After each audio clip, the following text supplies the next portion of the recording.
Thank you for tuning in to the U.S. Women in Nuclear YouTube channel. In 2025, Women's History Month celebrates the theme Moving Forward Together, Women Educating and Inspiring Generations. To conclude the U.S. Women in Nuclear's 2025 Women's History Month celebration, we present this webinar titled Women Inspiring Generations, Stories of Multi-Generational Nuclear Families. For many families, the nuclear industry is a family business, with parents directly inspiring the next generation of the nuclear workforce. This webinar will highlight the stories of women whose work in the nuclear industry inspired their children to pursue a career in nuclear as well. The career history of these panelists and their families demonstrates the wide variety of career opportunities in the nuclear utility workforce, from cybersecurity to operations, radiation protection, training, scheduling, licensing, security, engineering, and maintenance. In this webinar recording, you'll get to hear speakers share their family's personal story of generations in nuclear. Thank you for watching. All right.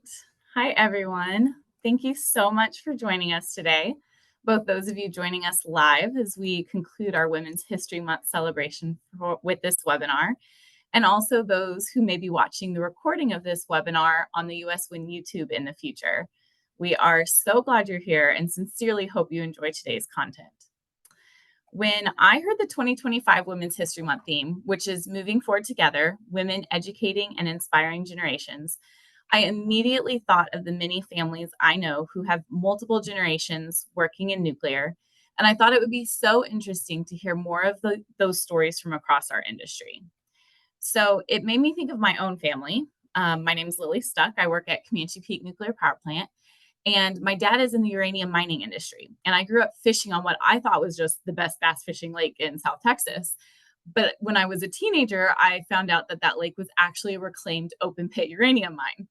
And so when I was in high school debate, one of the topics was on energy sources. And my dad gave me a book about nuclear energy that really made me impressed with the many environmental, economic, and safety benefits of nuclear energy. And it made me want to contribute to that industry. So that family connection is what got me into the industry. Similarly, my husband, whose father worked at Comanche Peak Nuclear Power Plant, and it was his father's coworker friends who encouraged him to apply as a nuclear equipment operator, which was the start of his current 2 decades with the company in operations. And it was through work that my husband and I met, and now you can see the reactor containment domes of Comanche Peak from the windows of my 2-year-old daughter's nursery window, with baby boy soon to join. And so nuclear energy has played an integral role in my family's story. And so you can see why this theme really resonated with me so much. So I knew there were stories worth hearing from our Women in Nuclear members. And so we created a post on the Women in Nuclear website asking for volunteers of multi-generational families who would be willing to share their family story in a webinar. And the people who responded to that post on our website are your webinar panelists today. As I read through their submissions, first of all, I got so excited to hear more about their stories, but I noticed some common themes of things that motivated our panelists and their family members to pursue careers in nuclear. One of those was the opportunity for well-compensated, stable careers in their local community. Another was that the parents taught their children about nuclear energy, and the children became passionate about the importance of providing clean, safe, reliable energy for their communities. One really cool thing about your panelists today is the wide diversity of career paths that their families represent. So when I became passionate about nuclear energy in high school, I naively thought that I had to earn a nuclear engineering degree to contribute to the energy source I was so impressed by. So I did, but then I got to the plant and I realized that my group of 5 reactor engineers was just a tiny fraction of the 100 of engineers of varying disciplines employed by the plant. And really, the engineering department was just one fraction of the many departments required to successfully operate a nuclear power plant. So as US Wind strives to contribute towards workforce recruitment and development with our new strategic objectives, I'm really happy to share these stories that show rewarding career opportunities in so many diverse departments, including cybersecurity, operations, radiation protection, training, scheduling, licensing, security, engineering, project management, maintenance. You get the idea. You're going to hear a lot of them. So that's going to be a fun aspect of this webinar. I know that there are other stories among our WIM membership that deserve to be shared as well. So please use the webinar chat to share your own stories and reflections. But I would encourage you to take it a step further and sign up to do a member spotlight, a See It to Imagine It video, or a day in the life takeover of one of our social media channels. You can volunteer to do this by logging into the US WIN website, navigating to the Communications Committee page, and selecting the Social Media Feature Series Volunteer Nomination Portal. It is so important that we share the real stories of our members, and so I really hope that you will consider signing up. So we should have time at the end of our webinar for 1 to 2 questions. So please use the webinar Q&A feature, which is separate from the webinar chat, to submit any questions you have. The audience can upvote questions that they find interesting to help us prioritize which questions we have time to address today. Thank you for celebrating Women's History Month with us. And if you enjoy this content, remember that we will be opening our national conference registration next month. So hope to see you all in New Orleans. Keep an eye on our website for that. Okay, the first speaker we will be hearing from today is Meigan Brown, who is a reactor operator at Vistra's Comanche Peak Nuclear Power Plant, and who is actually the second of 3 generations working there. So I've worked with Meigan for years now, and I had no idea her father was also working outages at the plant. So that was fun for me that I already got to learn that. So. You're ready for me to go, Lily? Yes, please take it away. All right. Hello, everyone. It's great to be here with you. Thank you, Lily, for inviting me to share my story. I got into nuclear power in an unusual way. 33 years ago, when the savings and loan I worked for closed, I was looking for work and happened to meet the owner of a company called Eastern Technologies out of Dothan, Alabama. He offered me a job as an engineering technical advisor for Unit 1's first refueling outage. Sounds impressive, right? Engineering technical advisor. Well, those Alabamans had a sense of humor because that's a fancy title for someone who feeds laundered protective clothing through radiation monitors. So when the outage was over, I was asked to come to work in the radiation protection department. I worked there as a decontamination technician for a while. I took Westinghouse's Golnick courses and looked to be a radiation protection technician. Well, they stopped hiring. So there was an opening in operations. I put in for equipment operator position. I was able to get through the testing process and was hired in as a nuclear equipment operator. I did that for a while, especially when my son was little. And then once he was grown and independent, I went to work. I went back to school to licensing class basically and became a reactor operator. And that's what I've done ever since. Although I've had side jobs in work control. During outage, I'm the NSSS Assistant Work Window Manager. I've also been a human performance analyst for operations, root cause analyst. But for the most part, I'm on shift work in the control room.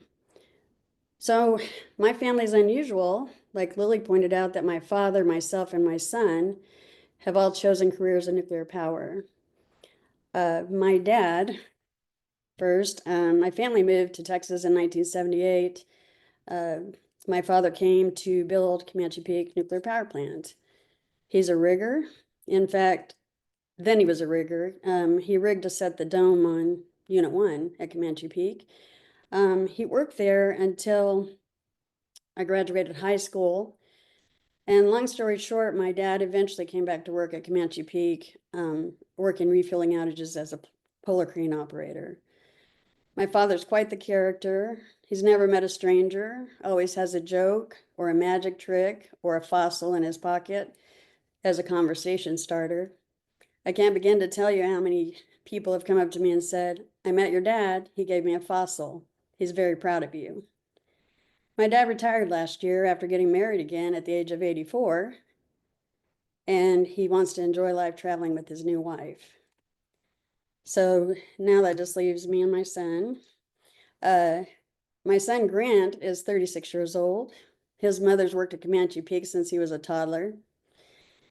As a young child, he spent time with me at Comanche Peak events or even on Bring Your Kid to Work days.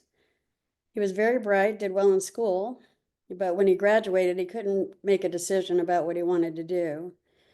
We decided he should go to Texas State Technical College in Waco to work at Comanche Peak and have a good pay and benefits, and then figure out what he wants to do. I guess you could say his inspiration at that point was we were unwilling to pay for university when he was not focused. After school, he came to Comanche Peak to work as a valve technician and then an electrician, and eventually decided to go to work in operations. I can honestly say at this point his inspiration was seeing the interesting work I do as a reactor operator and the financial compensation I have, and he wanted that. It's unusual to have a son choose a career following his mother's footsteps. Interestingly enough, though, it's given us like a lot more in common, a mutual appreciation for each other, and the fact that we know what it takes to get an NRC license, which is one of the most difficult things I've ever done in my life. I'm very proud of him, and I think he's proud of me. He puts up with a lot of razzing at work. Like when I have to call him, you know, his peers say, "Grant, your mommy's calling." And then he laughs about it. He takes it in stride. Just last week, we were turning over from my crew to his, and the names they put on the turnover sheet was Mommy Brown and Baby Brown. So it's a good-natured ribbing. I'm so thankful that I had a supportive husband, especially when my son was little. I remember working outage and falling asleep, or me falling asleep while I was reading him a bedtime story. He would get so upset. I can't imagine having more than one child, how difficult that has to be. I'm excited about the future of nuclear industry, with nuclear finally being recognized as a clean energy source and a logical solution for future power demands. There's never been a better time to inspire young people to pursue careers in this industry. Filling the demand for nuclear personnel currently is difficult and will only become more so as new plants are built or reactivated. I'd also like to make a plug for mentoring as a WIN member. Over the years, I have mentored many young people through WIN. I was told by an engineer manager not too long ago that the plant tour I gave her years ago was when she was a student at Texas A&M that is the reason she wanted to work at Comanche Peak. I was also contacted not long ago by a student I mentored from the same school who told me what a positive influence I had in her life. I want to encourage you to get involved in mentoring and educating the public, especially young people, about nuclear and the benefits of nuclear. And I want you to know you can make a difference. That's it. Thank you.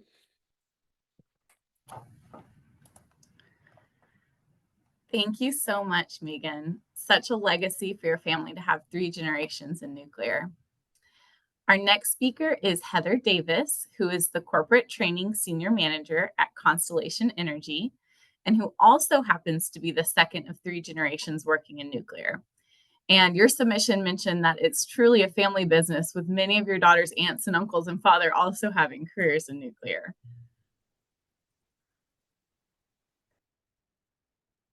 Thank you, Lily.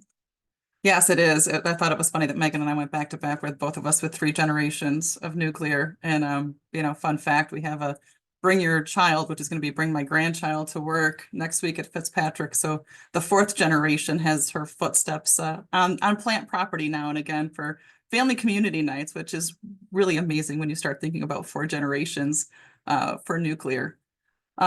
So my background is I am 2nd generation nuclear. I have 29 years in nuclear power, the last 18 years in training. I'm currently in corporate training. I'm a senior manager of strategies and workforce development. In my case, my father retired from 9 Mile Point, Unit 1, so it's the same area I live in now, which is Oswego, New York. He was on the construction as pipe fitter for Unit 2 when they were building Unit 2, and then transitioned over to Unit 1, and he retired out of the radiation protection department. And I would say growing up, like I knew where my dad worked, but I knew nothing about his job. And my first like real exposure to nuclear was quite frankly by accident. I was in a college course and a fellow student was talking about working the upcoming outage and how they needed help and more people. And they were just looking for help desperately. And it was nothing that I'd even considered, but I went to my dad and started asking questions about it. And I didn't know what he did. I didn't know that this was even a potential opportunity. But I did work that first outage, and that was what started my nuclear career. So my daughter, Mira Davis, who's the third generation nuclear, she currently has 8 years in the industry. She's a mechanical maintenance technician with Constellation. She's also at 9 Mile Point Clean Energy Center in Oswego. It was a slightly different for her as she was immersed in nuclear from birth. You know, her father and I, as Lily said, and then several aunts and uncles. And she knew probably much more than she needed to. I mean, using human performance tools was actually required sometimes in our house growing up. And I asked her as I was prepping for this panel, you know, what made you pursue nuclear? So I wrote down her words, and in her words, she goes, I grew up around it. I wanted to give my kids the life that you and dad gave me. And this was the path that could do it. You two progressing through the company showed me that it could be done. I know how safe it is to work here, so I'm confident in the fact that I'm coming home to my kids every night. The quality of life here is really good. And now that I'm in my department, which is mechanical maintenance, they are absolutely amazing to work for and work with. There's so many job opportunities within the company and opportunities for growth and development. It's a career, not just a random job. And it's a career, and a career is what I wanted and needed for my family, which I thought was great. And it was really during the pandemic that she had worked nuclear prior to that, but that was really the eye opener and the focus on what it truly means to, you know, be an essential worker and having a career that is so important to your community. You know, this is not an industry not only provides stability and growth to our community, but it also does for our employees and our families as well. One of the things that I am absolutely thrilled about, my daughter and I are both passionate about volunteering. The picture that we have on our webinar, that is the fire department that we were both in at the same time. She's in a different fire department now. But between EMT and firefighting, and we're also both wildlife rehabbers, it is a huge part of our life is the volunteer part. And we work for a company that just has an amazing focus on philanthropy and commitment to communities, especially through our volunteer programs and our grant programs. If you notice, like my job title has strategies and workforce development. So I'm highly engaged in what we do in the community for workforce development across the industry. And we truly are supporting the next generation of workers and young leaders. Clean energy is. You know, we have programs that support education and STEM and workforce development. And there are very few career fields that are so impactful and so rewarding to be part of. And when you look at the line that we have in front of us, this will always be a career path, you know, for the next 80 years or better. So to me, it was happenstance that I got into this. But it was focus for my daughter to get into this. And when we start looking ahead at our youth, I mean, this is a very, very rewarding and very opportune career path. And that's really all I had to share, Lily. Well, thank you so much, Heather. And that is really funny to me that you mentioned using human performance tools at home, because that was also mentioned in the sign up submission by our next speaker. My son had to lay down areas when he was working on equipment. Like there's quite a few things that got brought home. May have been immersed in. I love it. And I feel like I need to take notes with the toddler at home. So our next speaker is Kelly Gatzlick, and she is a senior reactor operator at Constellation Energy's 9 Mile Point. And Kelly is going to share for us her family story from the perspective of the daughter of a woman in nuclear. And so, like I just mentioned, I had gotten a chuckle from her sign-up submission because you mentioned, Kelly, that you use three-way communication for instructions from your parents. And that seems like a parenting life hack for all parents. It really is. Hi, everyone. My name is Kelly Gatzlick. I'm a senior reactor operator at 9 Mile Point Clean Energy Center in Oswego, New York. So I live about 10 minutes from Heather. And I'm licensed at 9 Mile Point Unit 2. Nuclear is in my blood, has been in my blood from the minute I was born. My mother started at Boston Energy at Pilgrim Nuclear Station in 1991. So I remember growing up being inside the fence pre 9/11. My father would bring us out of preschool and we'd go meet up my mom for lunch in the cafeteria. And I have fond memories of being at the plant pre 9/11. So when I say I grew up around nuclear, I really did. We talk about human performance tools being used at the dinner table, and I can't tell you how many times I said, yeah, was corrected to, that's correct. Or I had to do repeat backs for instructions that my mother was giving me, swap over the laundry, things like that. I say that, and she is on the chat, so Mom, don't get mad at me when I'm telling everybody about your secret parenting hacks. So if you want your kids to listen and and make sure they're going to do what you tell. Three-way communication is a good way to make sure they're not going to be able to say, well, I didn't hear you. So nuclear has been in my blood. I was about 7 years old when my mom said that princess was not a definitive career strategy. I was a Disney girl growing up, and I couldn't rely on marrying a prince and being whisked away to a kingdom. So I decided that a nuclear physicist was the next best thing. Well, I realized nuclear physicists don't make nearly as much money, and I didn't want to be stuck in a lab. So I decided in high school that I wanted to be a nuclear engineer. I went to Rensselaer Polytechnic Institute in Troy, New York, didn't go too far from home, as I'm originally live about 4 miles from Pilgrim Station, as my mom worked there until 2021. At RPI, I started the first chapter of WIN that RPI had. So the year after I left, we won the Student Award for Best Chapter. So go engineers, a lot of pride from that. And my mother's been involved in WIN since the very beginning. In 2001, she went to her, 2000, she went to her first WIN conference in Las Vegas. That was the first conference that US WIN had on their own, as the 1999 conference was the one that WIN Global hosted in the DC area. I went to my first conference in 2014, kind of on accident. I had just finished my freshman year of RPI, and I was interning at a mechanical and environmental engineering firm here in town, in my hometown. And a woman who worked at Pilgrim with my mother had to back out from the conference in Boston. So they asked my mother if she wanted to go. She had a big project at the time, and she was in security supervisor, so she couldn't go. So she said, well, my daughter's a nuclear engineering student at RPI. Can we send her instead?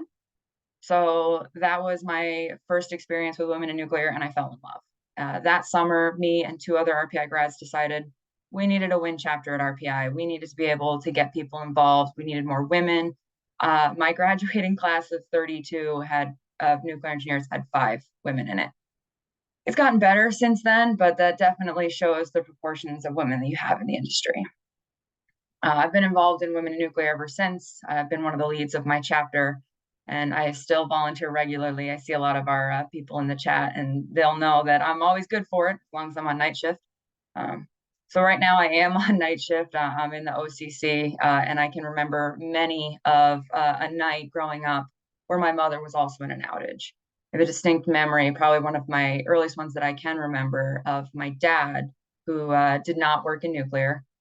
Him letting me into the bedroom that I could kiss Mom goodnight, but I couldn't wake her up because she was going to sleep and I was going to school.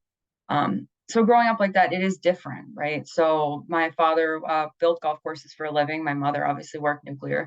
So when things were wrong, when we were sick at school, we didn't call Mom. We understood that it wasn't as easy for her to leave work, and we had to call my father. A lot of people didn't understand that. A lot of people would still call her the school nurse, and did not understand that she had a career and it wasn't just a get up and go. And she showed me what it is to be a strong woman and to hold her boundaries. When the school nurse called her, you need to come pick up my daughter. No, I have a meeting. You need to call her father. And it showed me what a really healthy dynamic in relationships for a powerful career-driven woman can look like. My father supports my mother. He supports me. He brags to everyone he can. And I found that. My partner also works nuclear. He's licensed at 9 Mile Point Unit 1. I'm licensed at 9 Mile Point Unit 2. We really wanted to test our relationship, so we decided to go to license class at the same time, offset by 6 months. So we wanted to make sure that we could do the lifestyle that we wanted, which is traveling and doing everything we want. I won't be continuing the trend with children in nuclear. However, I do want to give a shout out to someone who I know is on this chat, and that's Mayor Wood. She's my ops admin assistant daughter, and she decides that she wants to go be an SRO because she gets to do math, she likes money, and she likes bossing people around, which, to be fair, is why I like being an SRO as well. So mentoring, we talked about mentoring, it's so important. So continuing on for the next generation of nuclear, my mother has inspired 2 nuclear workers. As I said, I'm licensed at 9 Mile Point Unit 2, and my brother is currently assisting in our outage at Unit 1 that we have going on as a deconner. I'm hoping to get him in full time. Maybe I'll send him over to Heather at Fitzpatrick, where my partner is soon going to be licensed, but maybe we'll keep him. So nuclear mentoring is just so important. And growing up in nuclear, my mom really made that key and important to us. It's always about putting the hand back to enlist the next person up on the ladder, the woman behind you. I've dealt with my fair share of sexism in the workplace, people who don't want to listen to me because I'm a woman with a license. I was one of 3 women in my class who became the first licensed SROs at 9 Mile Point Unit 2. Currently, I'm on day shift, working to be a shift manager, working on my book so that I can be the first woman shift manager at 9 Mile Point Unit 2. So we'll see. It's a lot of work, but my mother's really inspired me that she doesn't let anyone or anything get in her way when she sets her mind to it. And I like to think that I've brought that into the workplace too. She's always taught to be strong and be proud of yourself. And I've really enjoyed my time at 9 Mile Point. And sometimes it's tough. Sometimes you got to put people in their place, you know, when they just don't want to listen to you because you're a woman. There's still some of that old sexism around, but it's getting better, and we can really help fix that as long as we're banding together and calling it out when we see. My favorite thing about being an SRO is that my mother was not. It was one of the things that she missed out on due to raising children. And I appreciate the sacrifice she took to give us the life that we had and to be involved in our lives. And one of the things that I really wanted to do, so this outage, I'm in the OCC, but for Unit 2, I actually am a fuel handler SRO. So I'm up on the refuel floor watching the crews and directing their work. I got to take her out. If you saw our picture from the advertisement, I got to take her out with me to San Jose to fuel handling training. So that picture is on the boat to Alcatraz. And I actually got to bring her into the GE facility so she could move a dummy bundle. It's one of the things she told me she always lamented about missing out on times in operations. And it was really her who inspired me, encouraged me to go into operations in the first place when I had the choice between engineering and operations. She said, quote, "Go be a monkey with a wrench," i.e. an equipment operator, and learn the plant from the ground up. And that experience is really invaluable. And my time in license class was easier because of it. My mom is just so amazing, and it's nice when I see people. I still see people to this day who see my last name and they look at me and they go, "Is your mother Mary Gatzlick?" She is. She's retired. She's enjoying retirement with my father, but she's definitely inspired the next generation of nuclear. And I hope to continue her legacy, not with children of my own, but maybe some nieces and nephews in the future, and definitely other people from the school systems and the Girl Scout troops that we inspire and we bring into our simulator. And that's all I've got.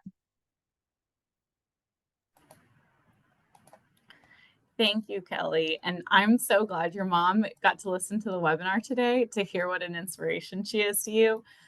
Your sign-up submission was making me a little misty-eyed as you talked so highly about your mom. So I was really hoping she would be joining us today, and I'm thrilled to hear she was. I'm hoping I made her cry. I'm hoping I made her cry. She'll never admit it, but Mary, hop in the chat and let us know. As we celebrate US Win's 25th anniversary this year, I thought that was such a cool tie to your mom being at the first US Win conference. That's really neat. That would be another storytelling webinar that we should pull together sometime. Some of those women from those early years of women in nuclear, that would definitely be some cool stories. Okay, our next speaker is Kimberly Hobbs, who is the ISPAC Implementation and Support Manager at Constellation Energy. And for those of you who are unfamiliar with the ISPAC acronym, that stands for Independent Spent Fuel Storage Installation, which is the industry name for where we store spent nuclear fuel in interim dry storage. Kimberly, I loved the photos you shared with me from when your daughter was young and participating in some of the Plants community events. And then the quote from your daughter where she said, "I recognize at an early age the importance of nuclear power and its necessity to meeting energy demands in the USA." So looking forward to hearing more of your story. Thank you, Lily. Hello, everyone.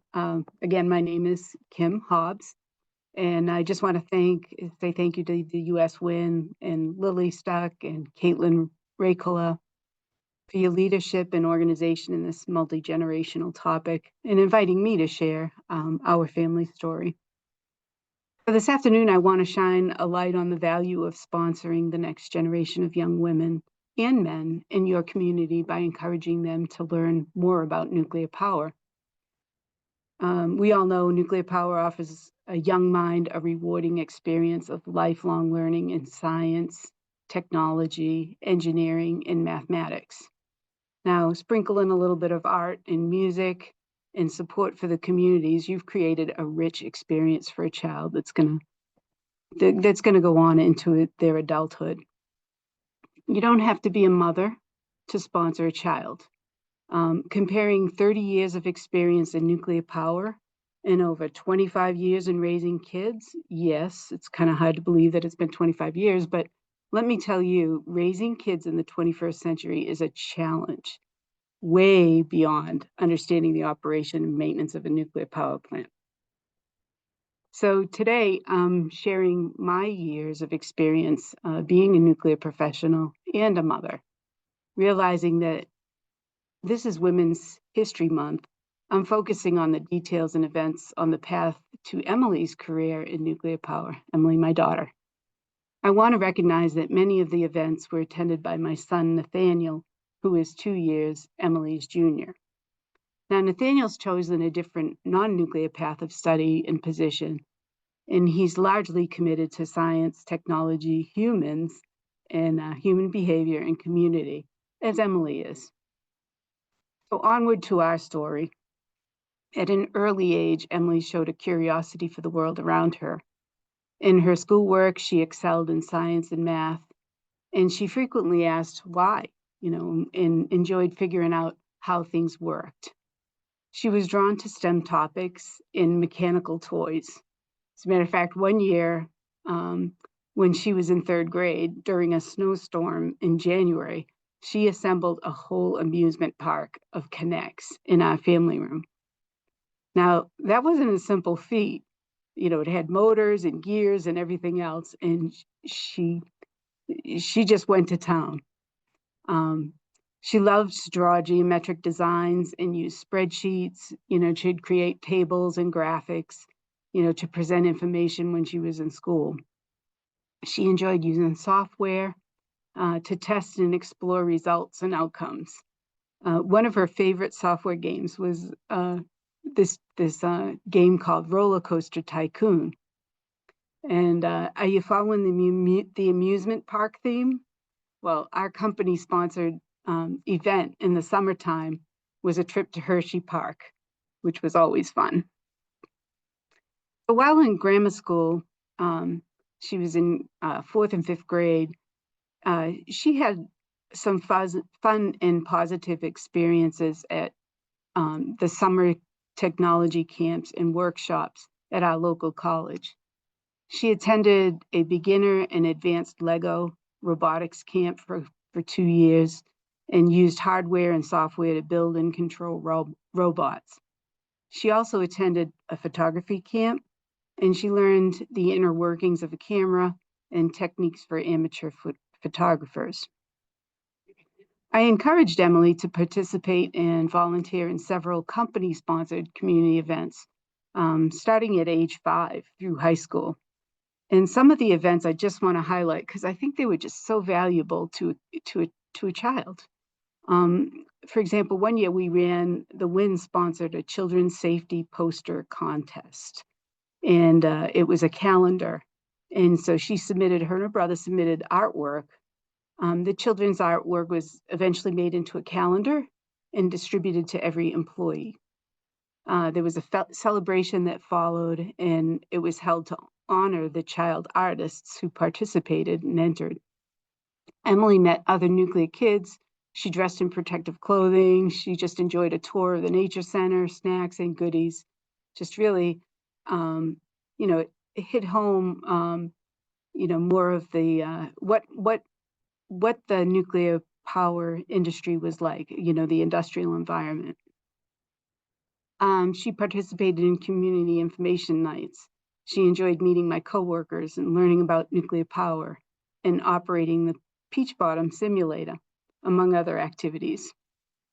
We had the Bring Your Child to Work Day, and she mingled with other students while learning about careers in nuclear power and transmission and distribution.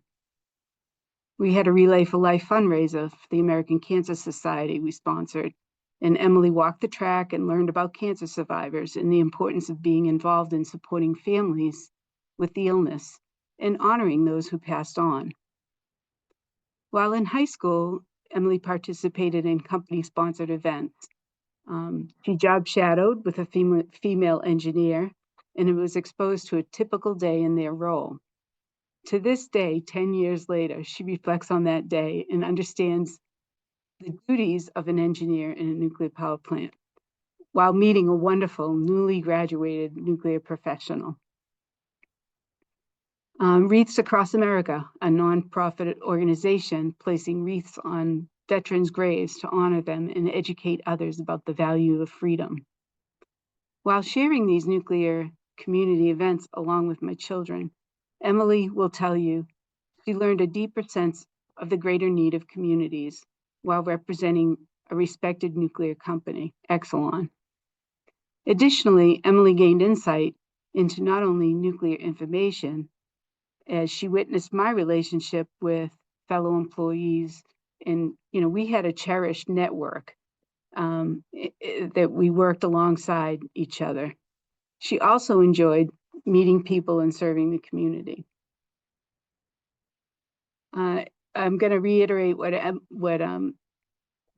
Lily mentioned. Emily recognized at an early age the importance of nuclear power and the necessity to meeting energy demands in the United States.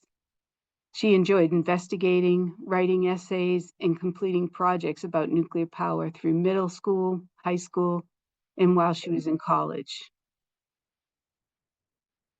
When Emily was researching, I shared factual public information such as what's available on the Nuclear Energy Institute website, what's on the Department of Energy or the Nuclear Regulatory Commission websites.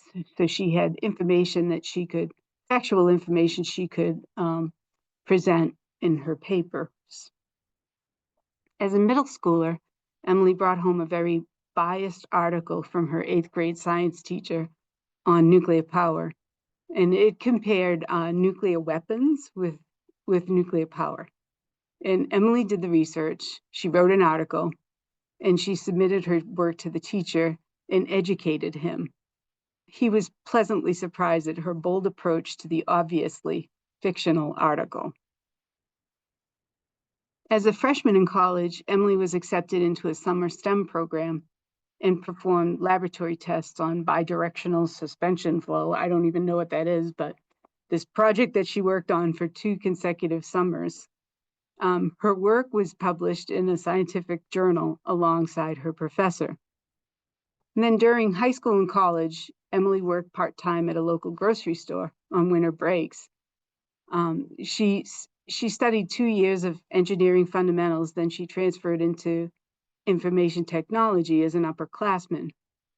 In her junior year, I encouraged Emily to intern at Constellation. As an intern in the corporate information technology group, she wrote procedures and she learned about security software. She returned the following year and served as an intern while writing acceptance test procedures. Emily and I attended a WIN regional meeting in Pittsburgh the following winter. I introduced Emily to my colleagues, and she attended information sessions on careers and technical topics. She left the event feeling encouraged by the presentation topics and networking.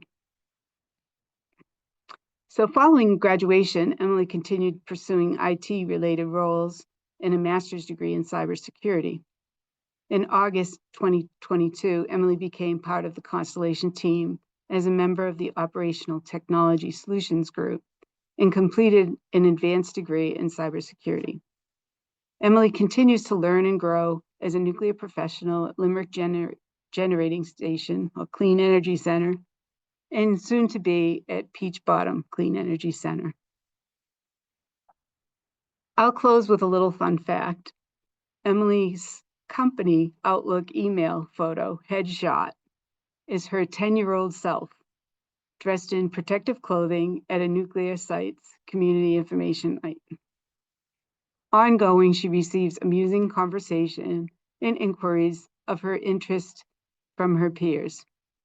She loves the history of her nuclear childhood, and we have shared here today. She wants you all to know how grateful she is to have grown up a nuclear kid. And I'm grateful to pass on the legacy of nuclear power to the next generation.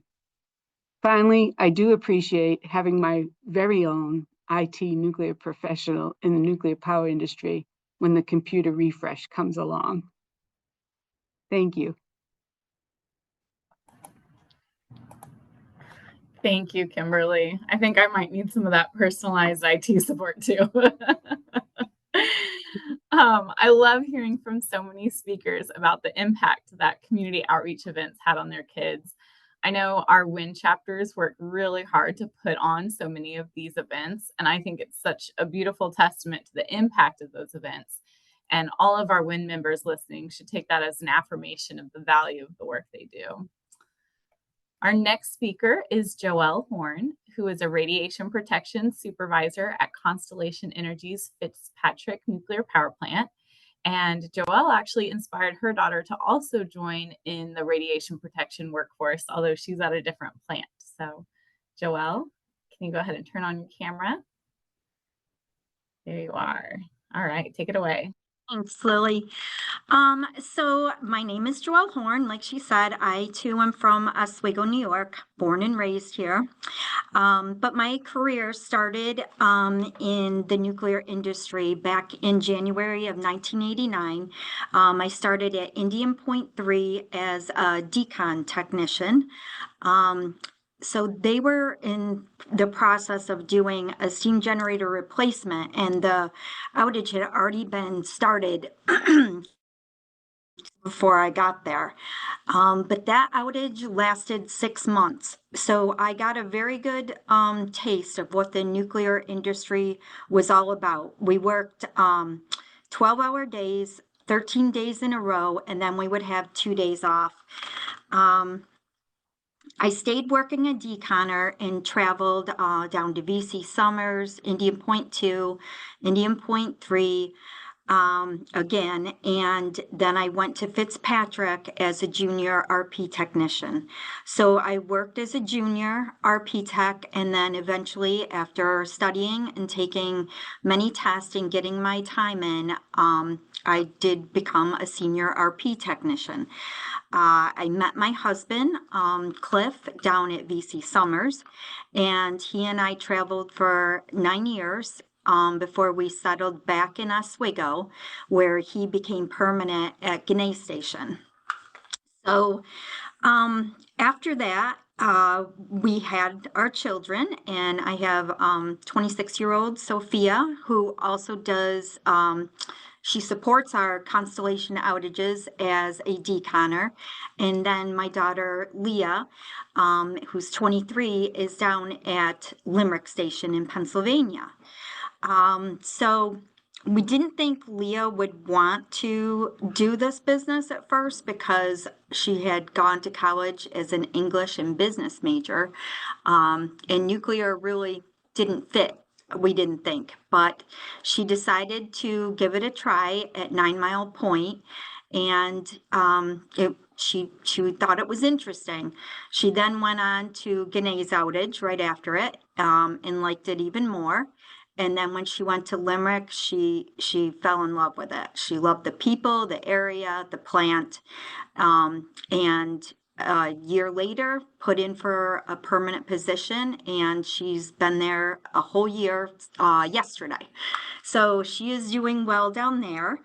Back when I started back in '89, we didn't have the standards that we have today in nuclear. For instance, we didn't have modesty garments. They were just implementing that. So a lot of individuals just wore their underwear under their protective clothing. So that was a real shocker to a 21-year-old me. But you got used to it, and soon enough, they had mandatory shorts and t-shirts, and then it went on to scrubs.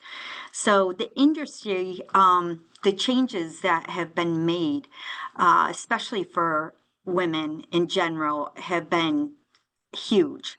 I love it now that you have bonding leave, both for the husband and the wife. You know, that's huge. Another one is the nursing rooms that they provide now for us at work. I mean, those two things are just, you know, such a good benefit to work at Constellation. One of the reasons why Leah did decide that she wanted to get a job in nuclear is because it did provide her a very stable income. And basically, we all know that nuclear power is the cleanest, safest way to provide power to, you know, all of us. So that is the biggest reason that she did it. And throughout her life, and this is Leah's words, she said the different terminologies she heard between my husband and I were very gibberish to her until she started working in nuclear. She knows that, you know, myself and her dad both put in a lot of long hours doing the shutdowns. And I would give advice, you know, that's when it's very good to have family members that can help you out during those times, because when you are working 12-hour days, it doesn't leave you much time for being a parent. I have my son Max, who's 16 years old. And it's just tough when both parents are doing shutdowns. And I know Heather and several other people know how hard that is when both parents are working the same shutdown, same hours, and it can be a strain. But through our family, we were able to get that help and support that we needed to get us through those long hours. And the outages back in the early 90s, they definitely were a lot longer. So, like we said, they could be anywhere. If you did a steam generator replacement outage, you could be there for almost a whole year in one place, minimum 3 to 4 months for a regular outage. So it was a great way to travel. Went to Maine Yankee all the way down to South Carolina to VC Summers, and in between Perry, Gannett, Beaver Valley. There's a Salem. So there's a whole lot of plants out there. If people want to travel, that is another way to get in this industry, is to, you know, get in touch with Westinghouse and be a decon technician, and you can work your way up to be a radiation protection technician. So, and that's pretty much it for me. So I'll give it back to you, Lily. Thank you so much, Joelle. Man, starting out nuclear with a 6-month refueling outage. Ouch. That was baptism by fire. All right. So if all of our panelists will go ahead and come on camera now. So I don't see any questions in our Q&A feature of the webinar. So if any members of the audience do have questions, go ahead and drop them in now. And I'll go ahead and ask a question that I have, which is just, something that comes to mind as I hear all of your stories, is wondering, as a mom myself of, like I said, a 2-year-old, a teenager, and baby boy on the way, is do you have any specific practical advice for those of us who are moms of young kids for balancing the demands of the nuclear energy industry with being there for your kids? So, we already touched on the 3-way communication for instructions using those human performance tools. Joelle, you mentioned getting family involved with helping for outages.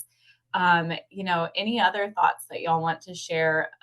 My spring refueling outage is around the corner, and the schedule demands of that, like you talked about, Joelle, are such a challenge. So any unique tips or solutions that worked for your families, of something the audience can take away from this and implement in their own family? And Kelly, this question does not exclude you, because it would also be great to hear from your perspective as the daughter of what made you feel supported by your mom, even while she pursued her career. So any thoughts for you guys to share, if you don't mind jumping in? I could probably offer a little bit there. I'd say it's probably twofold. One is you have to have clear boundaries, and you have to know what they are, and you have to stick with them, and you have to communicate them. What is the one thing that you will never give up what you're doing? Like for mine, it was the first day of school. I will never miss the first day of school. I did that for all of my children. I do it for my grandchildren now. Like that was one of my boundaries I would never give up. So having those clear boundaries and having those clearly communicated and making sure that you stick to them yourself, because if you shift them, then they're no longer your boundaries. And then I would say the second part of that is having a support system, and it's going to look different no matter who you are and what you do. And it might be something as simple as having a dog walker. It might be something that you have a house cleaner that helps out. It might be the family and friends that you build to help with your kids. It might be the parents that you carpool with. But figuring out where you do need the help and understanding that it's okay to ask for help and building that system around you. I mean, 30 years ago, I would say it was not quite as acceptable to be a working mother and think that you needed help at home because you had to do it all. And that we've changed that philosophy, and we don't expect that. And sometimes it's not the working mother. It's it's the father that's the stay-at-home dad, as Kelly was talking about, that is going to take the lead on raising the kids. So I would say you can do anything you want to do, but don't think you have to do it alone, and figure out what support system you need and build it. I would add, don't feel guilty. So my little brother, as I said, is working the outage with us. He's on days. And I made it very clear when he came to stay with us, I'm on nights, my partner's on nights. There's no guests. Like my parents aren't going to come to visit. His girlfriend's not going to come to visit. My sleep is my sleep. I don't want people in the house. So don't feel guilty about setting those boundaries, right? If you do have a dog walker and they can't come at times that work for you, get a different dog walker. We moved our house cleaner around because sleep is so important to me if I'm going to be looking at issues on the OCC list. So women are taught to feel guilty and that we have to do it all. Like Heather said, asking for help, but don't feel guilty if you do set a boundary and you do need help, because I do that all the time. My house, my sleep is sacred. So you guys are lucky that you're getting it right now, that I'm getting up early to do this, but just setting those boundaries and not feeling guilty about it. You're allowed to do that and not think that you're a bad mom or wife or daughter-in-law or host, because your outage time is your outage time. Sucks. We all have them. Does what it does. You can host people later. You can have people over later, but just don't feel guilty about it.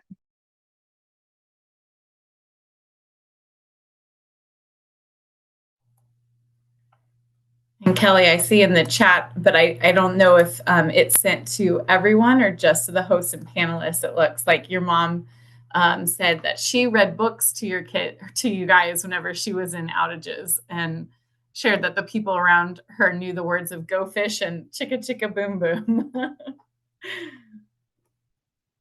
Do you remember that too, Kelly? Do you remember those? I do. She used to call us, because obviously this is way before FaceTime and everything like that. She would call us when she was working nights. It was right when she turned over shift. We'd be getting ready to go to bed, and she would read us our bedtime stories. And it's one of the things that she did like every night.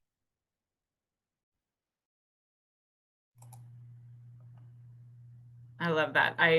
When I had a work trip earlier this year for my daughter, I don't know, other moms of young kids might know the Tony's toy. It's like a little speaker box they can put figures on, and they have customizable ones. And I recorded a Tony's of singing songs and reading books for my daughter so that while I was gone on my trip, she could have that. So I like that a lot. Anyone else have any thoughts they can share?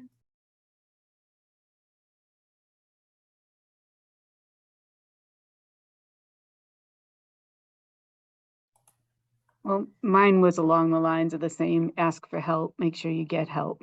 You know, you can do some innovative things. You know, we had a small child that used to come to our house. She wasn't small. She was in 6th or 7th grade, you know, that preteen age. And she'd come play with the kids on Sunday. And it just kind of gave us all home time, family time. The kids were little and they needed, you know, some stimulation.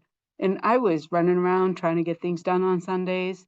And frankly, it was nice to have another older child in the, you know, that could take care of them. And we considered her an in-home babysitter. You know, so sometimes you have to think outside the box and use your resources differently. But, you know, that was wonderful because she was like a big sister to my little, my children.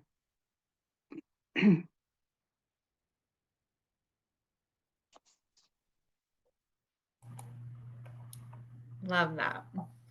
Well, thank you all so much for sharing today. I so appreciate hearing y'all's stories, and I think it's just a really great way to wrap up our celebration of Women's History Month is to hear some of the personal history of your own families, because it's those individual stories and individuals from our industry, your history, that really makes up our collective history as an industry, right?